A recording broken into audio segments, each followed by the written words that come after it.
የገጠር ኮሪደር ልማት በኢትዮጵያ በቅርቡ የተጀመረና በከተሞች የታየውን መልካም ተሞክሮ ወደ ገጠር መንደሮች ለማስፋፋት ያለመ ብሔራዊ ፕሮጀክት ነው። ከዋና ዋና የገጠር ኮሪደር ልማት መገለጫዎችና ግቦች ውስጥ አንዱ የገጠር መንደሮችን መልሶ መገንባትና ማስዋብ ነው። ልማቱ የገጠሩን ማህበረሰብ የኑሮ ደረጃ ለማሻሻልና የኢኮኖሚ ትስስርን ለማጠናከር ትልቅ ፋይዳ እንዳለው ይነገራል። በከተሞች እየተከናወኑ ያሉ ስራዎች በገጠር ኮሪደር ልማት ውስጥ ደረጃቸውን የጠበቁ እንዲሆኑ የብሔራዊ ፕሮጀክት አካል ተደርጎ እየተሰራ ይገኛል። የአርሶ አደሮችን መኖሪያ ቤት ማስዋብ፣ በመንገድ ዳርቻዎች ላይ ውበት ያላቸውን ዛፎች መትከልና አካባቢውን ለኑሮ ምቹ ማድረግ የገጠር ኮሪደር ልማት መገለጫዎች ናቸው። ደቡብ ምዕራብ ኢትዮጵያ ሕዝቦች ክልል በኢትዮጵያ ከፍተኛ የደን ሽፋን ያለው በመሆኑ የገጠር ኮሪደሩ የተፈጥሮ ደኖችን ሳይነካ መንደሮችን የማዘመን ስራ ላይ ያተኩራል። የአርሶ አደሩ አጥር በባህላዊና በዘመናዊ መንገድ ታጥሮ በጓሮው ደግሞ ለምግብነትና ለውበት የሚያገለግሉ አትክልቶችና ፍራፍሬዎች እንዲለሙ እየተደረገ ይገኛል። ከፋ በቀርከሃ ሀብት የታወቀ ስለሆነ በኮሪደር ልማቱ ውስጥ ለአጥር፣ ለቤት ማስዋቢያና ለሕዝብ ማረፊያዎች ቀርከሃ በስፋት ጥቅም ላይ ይውላል። ይህ ተግባር በዋናነት የሚመራው በግብርና ተቋም በመሆኑ ከግቢው ጀምሮ ምሳሌ መሆን ይጠበቅበታል። ሰላም ጤና ይስጥልኝ የተከበራችሁ ተመልካቾቻችን፣ እንደ ካፋ ዞን ያለውን የገጠር ኮሪደር ልማት እንቅስቃሴ መነሻችንን ዴቻ ወረዳ ላይ አድርገን ያሰናዳነውን መሰናዶ ይዘንላችሁ ቀርበናል። አብራችሁን ትቆዩ ዘንድ የአክብሮት ግብዣችን ነው።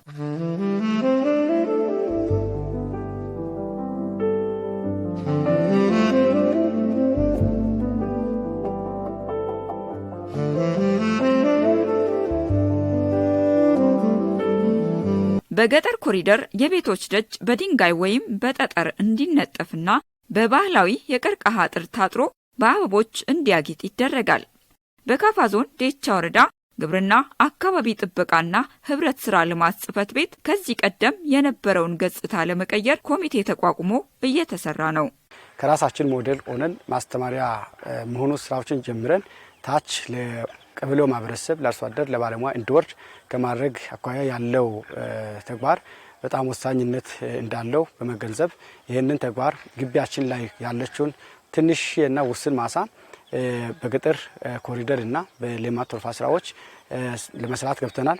ይህን ስንጀምር እንደውም የገጠር ኮሪደር እና የሌማት ትሩፋት ስራዎች ከመጀመራቸው በፊትም ምግቤን ከጓሮ በሚል ጽንሰ ሀሳብ ሲሰሩ የነበሩ ስራዎች መነሻ ነበሩና እነሱን በማሳደግ ወደ ስራ ገብተናል። ይህን ስራ ወደ ተግባር ስንገባ በመጀመሪያ ያው የገጠር ኮሪደር ስራ ከከተማው አንጻር እንዴት ሊጀምር ይችላል የሚለውን ሀሳብ በመያዝ ባለን ባለሙያ ግቢያችንን ማስተማሪያ መሆን ካለበት መጀመር አለበት የሚለውን ኮሚቴ አቋቁመናል።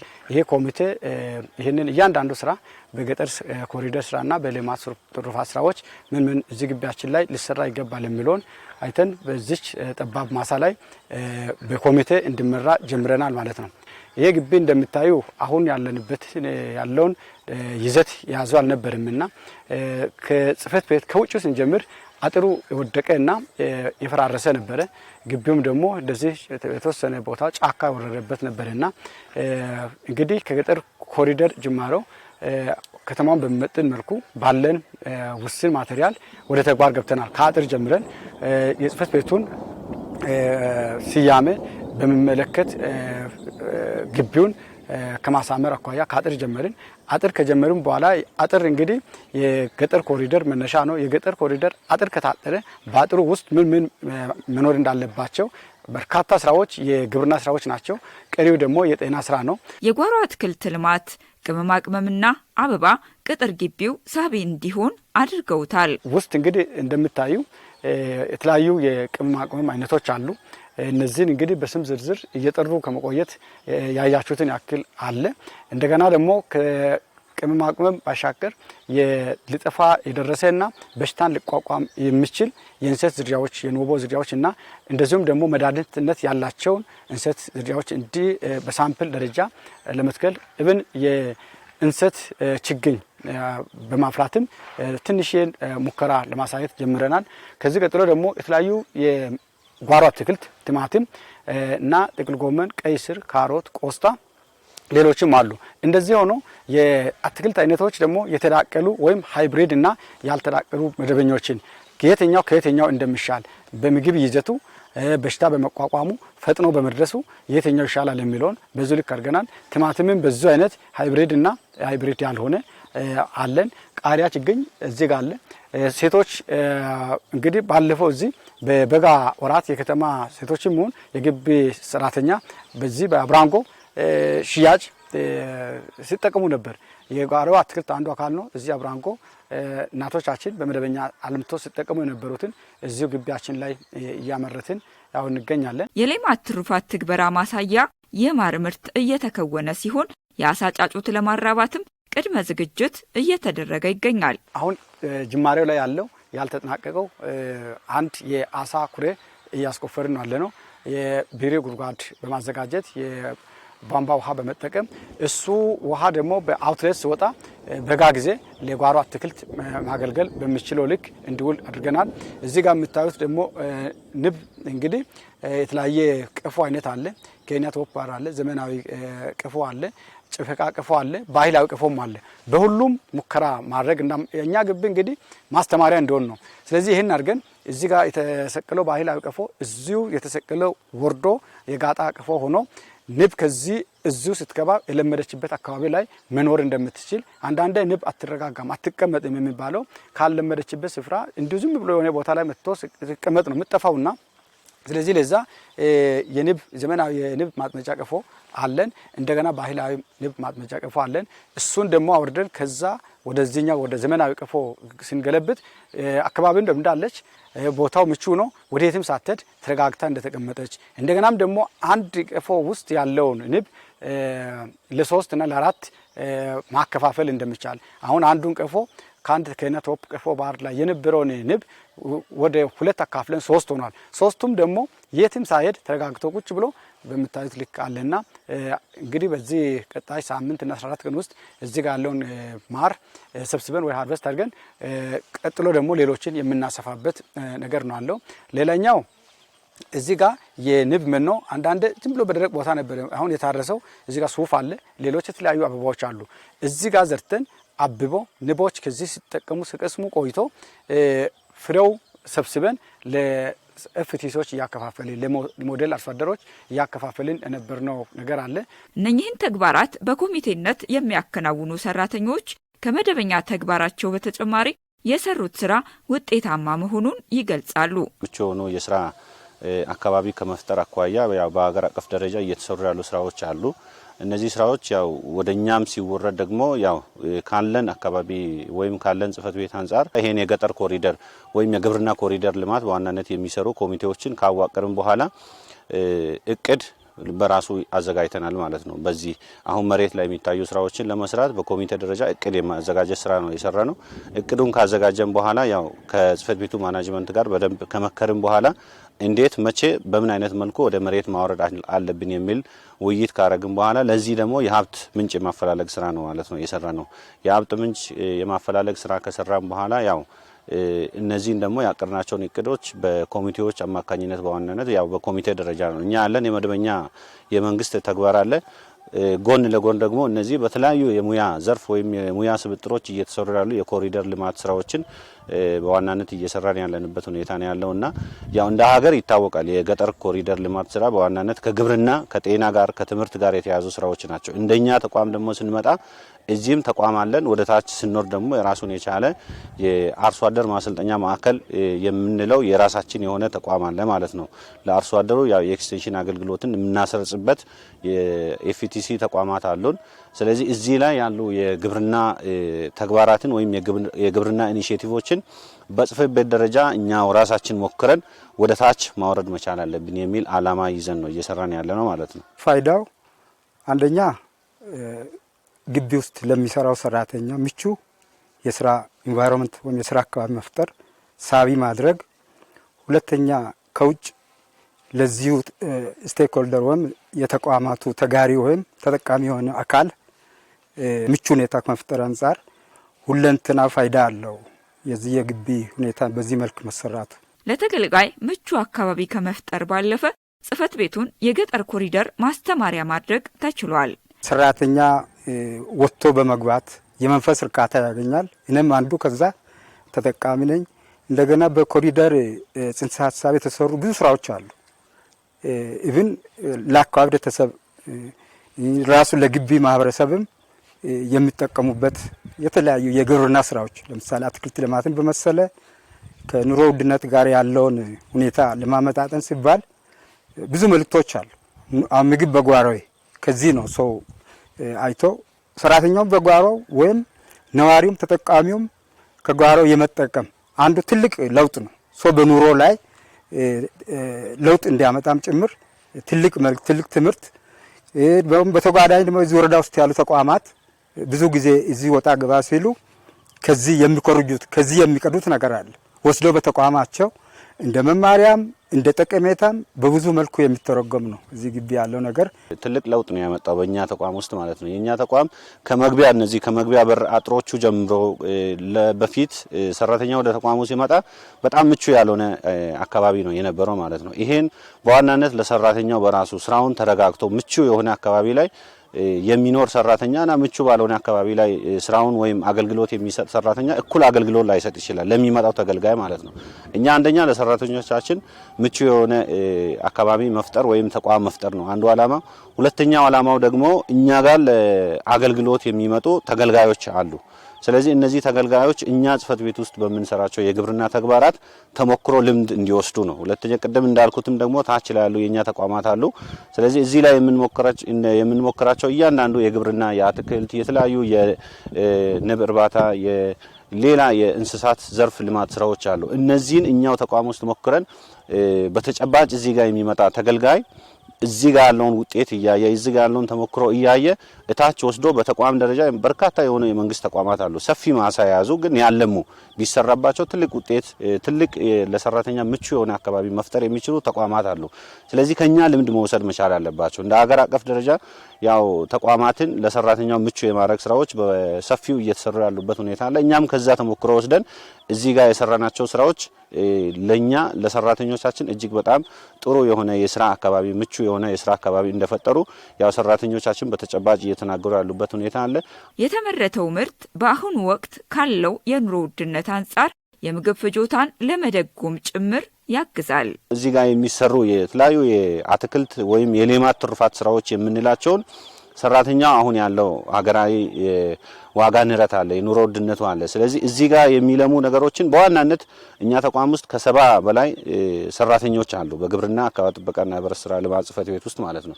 ስለዚህ እነዚህ ሰራተኞቻችን በተመጣጣኝ ዋጋ እዚህ ጋር የሚሰሩትን እጅግ በጣም ቅናሽ በሆነ ዋጋ እየገዙ ከዚህም እንደገና ከሚሰሩ የልማት ስራዎች በቀጥታ ተጠቃሚ የሚሆኑበት ሁኔታ አለና ብዙ ጥቅም ይሰጠኛል የሚል ሐሳብ አለኝ። እራሱ አሁን ያለኝ እንትን ደሞዝ ትንሽ ደሞዝ ያለችኝ ባለኝ ደሞዝ ትንሽ በመሆኗ ቤተሰብ አስተዳዳሪ ነኝና ያሉ ቤተሰቦች ልጆች አሉ ልጆች አስተምራለሁ።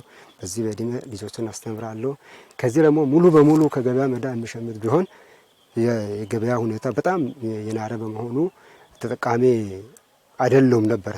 ግን እዚህ ጋር ሰርቼ ባገኘው ወስጄ ያለውን ነገር ለልጆችም ከዚህ ከሚያገኘውና ከዛ ከደሞዟ ጋር በተመጣጣኝ ሁኔታ ባላገኝ ኑሮ ይሄ ኑሮ ለመኖር አልቻልኩም ነበር።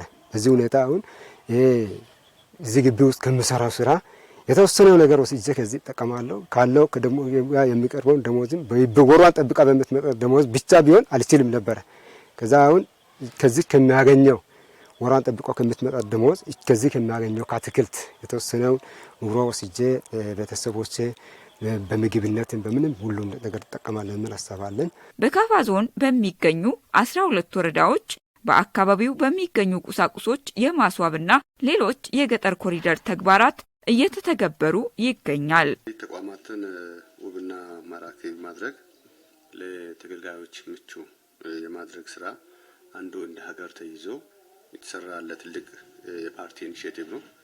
ከዚህ መነሻ እንግዲህ እንደ ሀገር በተለይ ተቋማትን ውብ ማራኪና ለእይታም ለባለ ጉዳይም ሳቢ እንዲሆን ሰፊ ስራዎች እንደ ዞናችን ተሰሩ ያሉበት አለ። እንግዲህ መነሻው ከሀገር ከጠቅላይ ሚኒስትር ቢሮ ጀምሮ የተሰጠ አንዱ የተልእኮ አቅጣጫ አንዱም ይሄ ነው።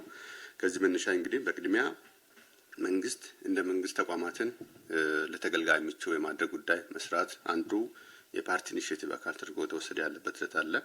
ከዚህ ባለፈ ደግሞ እያንዳንዱ አርሶ አደር በእያንዳንዱ መንደር ቢያንስ አርሶ አደር ወደ ስልጣኔ ወደ ብልጽግና እንዲገባ አካባቢውን ባለው ማቴሪያል ባለው አቅም ብዙ ወጪ ውስጥ ሳይገባ በአካባቢ ማቴሪያል በአካባቢ ቀርከሃ ባሉ እንጨቶች ውብ ማራኪ አድርጎ የመኖር ባህል እንዲያሳድግ ብዙ ስራዎች ተሰሩ ይገኛሉ። እኛም ደግሞ እንደ ግብርና መምሪያ በተለይ የገጠር ኮሪዶሮችን የሚመራ ተቋም እንደመሆኑ መጠን የገጠር ኮሪዶር ስራዎች አጠቃላይ በዞናችን ግብርና መምሪያ የሚመራ ተግባር ነው። ከዚህ መነሻም በመነሳት እስካሁን ባለን ነባራዊ ሁኔታ በ12ቱም ገጠር ወረዳዎች ላይ በሰፊ ኪሎ ሜትር የሚቆጠር የገጠር ኮሪዶር ስራዎችን የመስራት ስራ ሰርተናል። በዚህ ሂደትም በተለይ ገጠር ኮሪዶር ላይ መንገድ አካባቢ ያሉ ውስጥ ለውስጥ ሰዎች ሰብሰብ ብሎ የሚኖሩበትን አካባቢ ውብ የማድረግ በመንገድ በውሃ በተለያዩ ውበት ባላቸው አጥሮች የማሳመር ስራ መስራት አንዱ ተልእኮ በእኛ ተሰጥቶ የተሰራ ያለበት አለ። ይሄ ስናደርግ ደግሞ በኮሪደር አካባቢ ማሳመር ብቻ ሳይሆን እንደ አርሶ አደሩ በጓሮ ላይ መኖር አለባቸው ተብሎ ተሰጡ የግብርና ፓኬጆች አሉ። እነዚህም የኮሪደር አካል ሆነው ተመሩ ያሉበት አለ። ለምሳሌ አንድ አርሶ አደር በጓሮ ፊት ለፊቱን ውብ ካደረገ ቤቱን ውብ ካደረገ በጤና ሽንት ቤቱንም ውብ ካደረገ የእንስሳት መኖሪያውን ማድሪያውን ውብ ካደረገ በጓሮ ላይ በግብርና ምን መኖር አለበት፣ በንብ ምን መኖር አለበት፣ በአትክልት ምን መኖር አለበት፣ በሆርቲካልቸር በቆጮ ምን መኖር አለበት የሚለውን ጉዳይ እዚህ ማይቀፍ ሆኖ ለምሳሌ አንድ አርሶ አደር ቢያንስ በጓሮ አንድ ኮሪደር ሙሉ ነው ልባል ከሆነ ዶሮ እስከ 32 ዶሮ እንዲኖር የማድረግ ስራ በተቻለ መጠን ቀፎ እስከ 32 እንዲኖር የማድረግ ስራ በዛ ባለፈ ደግሞ እያንዳንዱ አርሶ አደር ከ250 ያላነሰ የቆጮ እግር እንዲኖር የማድረግ ስራ አትክልት ፓኬጆቹ እንዲኖሩ የማድረግ ስራዎች ተሰራ ያለበት ሂደት አለ። የግብርና ተቋማት በአርሶ አደር ማሰልጠኛ ማዕከላትም ሆነ በተለያዩ አጋጣሚዎች የግንዛቤ ማስጨበጫዎችን ይሰጣሉ። የገጠር ኮሪደር በእነሱ እንደመመራቱ አርአያ ለመሆን ከጽሕፈት ቤታቸው ቅጥር ግቢ መጀመር ይጠበቅባቸዋል። በዚህ ረገድ ዴቻ ወረዳ ለሌሎች ተሞክሮ የሚሆን ተግባር እያከናወነ ነው። እኛ ደግሞ እንደ መምሪያ አጠቃላይ ግብርና ተቋማት የዚህ ተምሳሌት እንደሆኑ ብዙ ስራዎች ተሰሩ ያሉበት አለ። ከዚህ መነሻ በተለይ ተቋማት አስተማሪ እንደሆኑ በግብርና ዘርፍ አጠቃላይ የሚመጡ የግብርና ባለጉዳዮች አርሶ አደሮች እንደመሆናቸው መጠን ከግብርና ጋር ተያያዥ ጉዳይ ያላቸው ሰዎች እንደመሆኑ መጠን እነዚህ ሰዎች ግብርና ግቢ ሲመጡ ምንድነው መማር ያለባቸው የሚለው ጉዳይ ወረፋ እስኪደርሳቸው ለምሳሌ ጓሮ ለተለያየ ጉዳይ ለመዝናናት ለሽንት ቤት ከሄዱ ምን ማየት አለባቸው የሚለው ጉዳዮች ለእያንዳንዱ ግብርና ተቋማት ተልእኮ ተሰጥቶ ተሰራ ያለበት አለ። ከዚህ ለምሳሌ እንደኛ ዞንም እንደ ሞዴል የወሰድነው አንዱ ዴቻ ወረዳ ነው። ዴቻ ወረዳ የግብርና ተቋም ግቢውን ለሰራተኛ ለባለሙያዎች ምቹ ውብ ማራኪ ከማድረግ ባለፈ አጠቃላይ የግብርና ኤክስቴንሽኖች በቀላሉ እዛም አንዳንድ ክሎት ጋፕ ያላቸው ባለሙያዎችም እንዲማሩ ሌሎች ደግሞ እንደ ባለጉዳይ የሚመጡ የአርሶ አደር ባለጉዳዮች ከዛ ኤክስቴንሽኑን ቀስሞ ታች በጓሮ እንዲሰሩና እንዲለማመዱ ለማድረግ ሰፊ ስራዎችን የሰሩበት ሂደት አለ።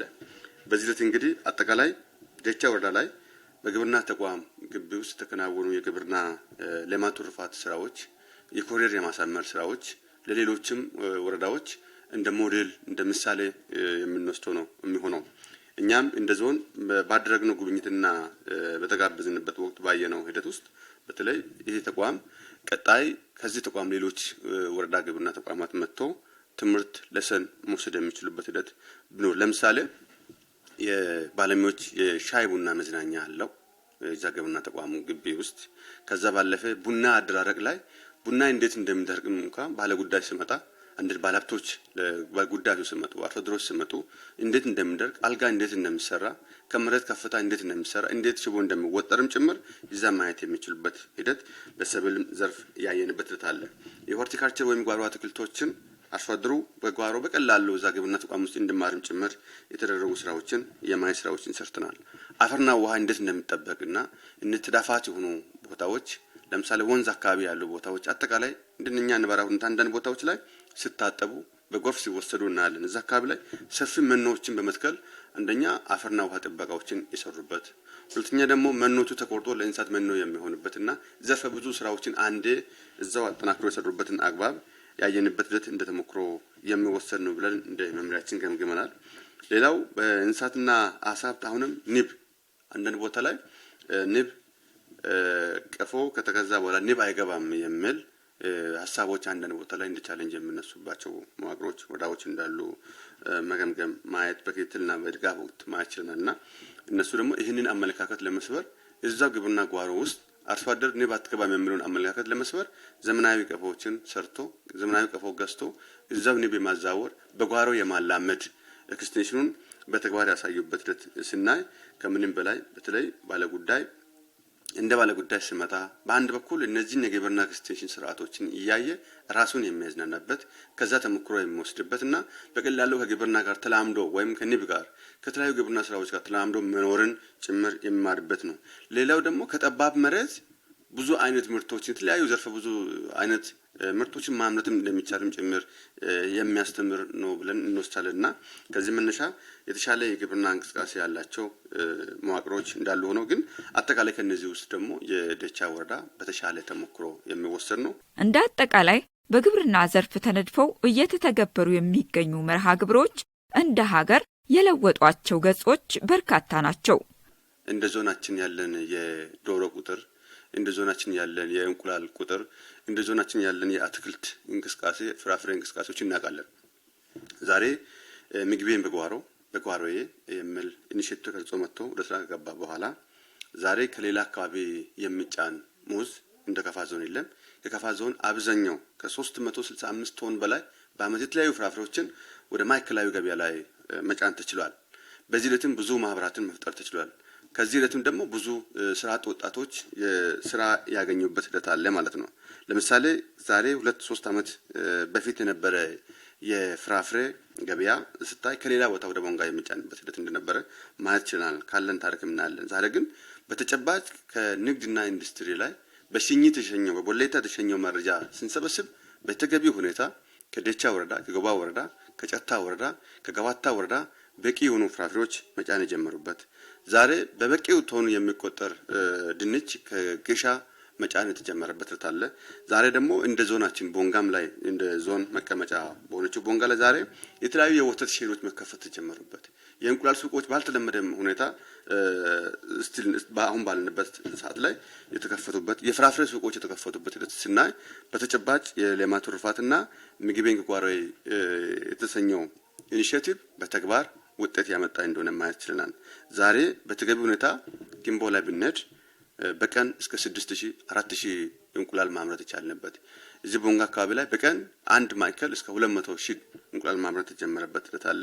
ሌሎችም አካባቢ ላይ ሰፊ የዶሮ መንደር ከተፈጠረ በኋላ ከነዚህ መንደሮች የሚወጣ ምርት በተገቢ ሁኔታ ገበያ ማረጋጋት የቻለበት ሁኔታ አለና ዛሬ በእኛ ነባራዊ ሁኔታ በተገቢ ሁኔታ እነዚህ ፓርቲ ኢኒሼቲቭ የሆኑ የሌማት ትሩፋት ተግባራት ወደ ስራ ከተገባ በኋላ ከተለመደው አካባቢ ውጪ የዶሮ ማሰራጨቱ የአንድ ቀን ዶሮ ጫጩት ፍላጎት የስጋ ዶሮ ፍላጎት እጅግ በጣም የጨመረበት በዚህ ልጅም ደግሞ ብዙ ወጣቶች ካለው ነባራዊ ሁኔታ ተነስቶ ወደዛ ዘርፍን ለመግባትም ጭምር ብዙ ፍላጎት ያሳዩበት ብዙ ኢንቨስትመንት ዘርፎችም በዚህ ዘርፍ ለመግባት የፈለጉበት ሁኔታ ስናይ በተገቢው ውጤት ማምጣትና በዚህ ሂደትም ደግሞ ብዙ የማህበረሰብ ክፍሎቻችን ተጠቃሚ እንዲሆኑ ያደረግንበት ሂደት እንዳለ የሚያሳይ ነገር አለ።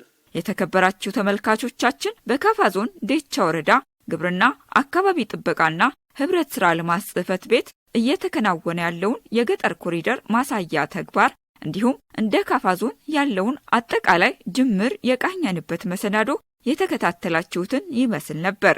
ጅምር እንቅስቃሴዎች ተጠናክረው እንዲቀጥሉ መልእክታችን ነው። ሰላም።